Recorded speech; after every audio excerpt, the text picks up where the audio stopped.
आगे बढ़ेंगे। बड़ी खबर इस वक्त आप जानिए संसद की कार्यवाही से जुड़ी हुई है। कल हमने सदन के भीतर देखा राहुल गांधी ने किस तरीके से बयान दिया, किस तरीके से भाषण दिया और भाषण के बाद में अब माना आज ये जा रहा है कि राहुल गांधी ने जिस तरीके से सवाल सरकार पर उठाए हैं, आज प्रधानमंत्री नरेंद्र मोदी जवाब में क्या कुछ कहते हैं, सरकार की तरफ से क्या कुछ बोला जाता है। इन सब के बीच में ही जानकारी ऐसी भी कि संसद कार्यवाही से हटा है भाषण का कुछ हिस्सा।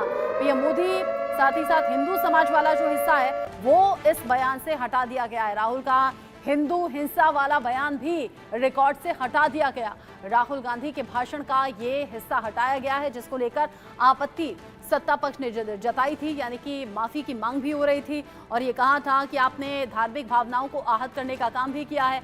अब जानकारी ऐसी कि पीएम मोदी को लेकर, हिंदू समाज को लेकर जो भी भाषण राहुल गांधी ने दिया, उस भाषण से वो हिस्सा हटा दिया गया है, यानी ऑन रिकॉर्ड अब ये भाषण का हिस्सा नहीं है। भाषण के हिस्से से ये सभी चीजें हटा दी गई हैं। बड़ी खबर इस वक्त की आप जानिए, राहुल के भाषण को लेकर जब लगातार सियासत भी गर्मा रही है, पलटवार भी हो रहे हैं, वार पलटवार के बीच में अब खबर ये कि राहुल गांधी के बयान का वो हिस्सा हटा दिया गया है जिसको लेकर लगातार बवाल की स्थिति बनी हुई थी। राहुल गांधी के भाषण का वो हिस्सा जिसमें पीएम मोदी को लेकर टिप्पणी की, राहुल गांधी के भाषण का वो हिस्सा जिसमें हिंदू समाज के लिए कहा गया कि हिंदू समाज जो कि हिंसा फैलाता है, नफरत की बात करता है। हालांकि जब आपत्ति बीजेपी की तरफ से इस पर की गई दर्ज, तो राहुल गांधी ने यह भी कहा कि हिंदू का मतलब बीजेपी और आरएसएस ही नहीं है।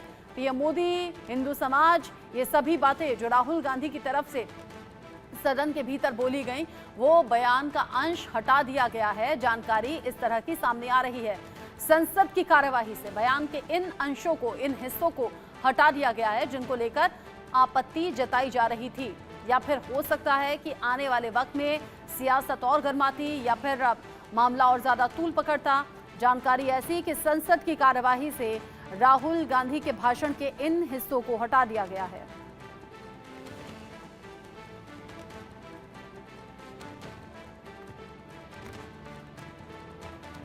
इस खबर को लेकर अब लगातार वार पलटवार तो हो रहा है, रिएक्शंस तमाम सामने आ रहे हैं। इंडिया न्यूज संवाददाता मेरे साथ में जुड़ गए हैं आशिफ इकबाल, जो कि इस खबर से जुड़ा अपडेट दर्शकों तक पहुंचाएंगे। आशिफ,